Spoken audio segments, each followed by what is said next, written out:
Hey guys, ताज़ा खबरों के लिए लाल बटन दबाकर सब्सक्राइब करें और तुरंत खबर पाने के लिए घंटी के बटन को दबाएं।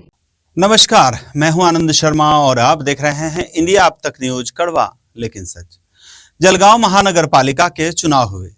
जनता ने उम्मीदों के साथ 75 नगर सेवकों को चुनकर महानगर पालिका भेजा, लेकिन सवाल यह है कि क्या वाकई 75 के 75 नगर सेवक जनता के बीच दिखाई दे रहे हैं या फिर सिर्फ कुछ चेहरे ही पूरे शहर की जिम्मेदारी उठाते नजर आ रहे हैं।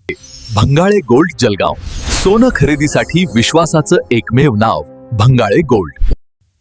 जलगांव की सड़कों से लेकर पानी, कचरा, अतिक्रमण और प्रशासनिक कामकाज तक अगर आज ग्राउंड पर कोई सक्रिय दिखाई दे रहा है तो वह उनमें है महापौर दीपमाला काले, नगर सेवक अरविंद देशमुख, उप महापौर मनोज चौधरी, स्थायी समिति के सभापति डॉक्टर पाटिल समेत कुछ चुनिंदा पार्षदों के नाम लगातार सामने आ रहे हैं।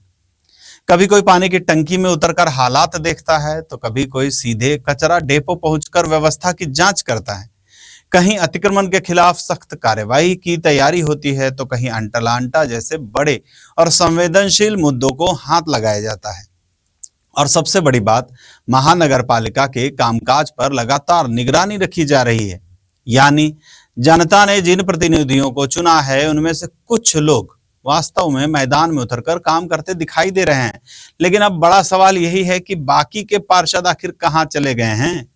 क्या उनके क्षेत्रों में कोई समस्याएं नहीं है? क्या जनता उनसे पूरी तरह से संतुष्ट है या फिर जनता के बीच जाने और समस्याओं पर काम करने में उनकी दिलचस्पी बिल्कुल भी नहीं है? क्योंकि राजनीतिक सिर्फ चुनाव जीतने तक सीमित नहीं रहती।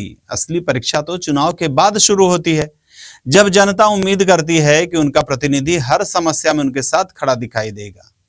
आज जलगांव में कुछ पार्षद जिस तरह से एक्टिव मोड में दिखाई दे रहे हैं वो वाकई में जनप्रतिनिधियों के लिए एक उदाहरण माना जा सकता है। अगर सभी पार्षद मिलकर इसी तरह ग्राउंड पर उतरे तो शहर की कई समस्याओं का समाधान और तेजी से निकल सकता है। जनता ने 75 लोगों को चुना है, लेकिन शहर को फिलहाल सिर्फ कुछ ही चेहरे काम करते दिखाई दे रहे हैं और यही चर्चा आज जलगांव की गलियों से लेकर सोशल मीडिया तक सुनाई दे रही है।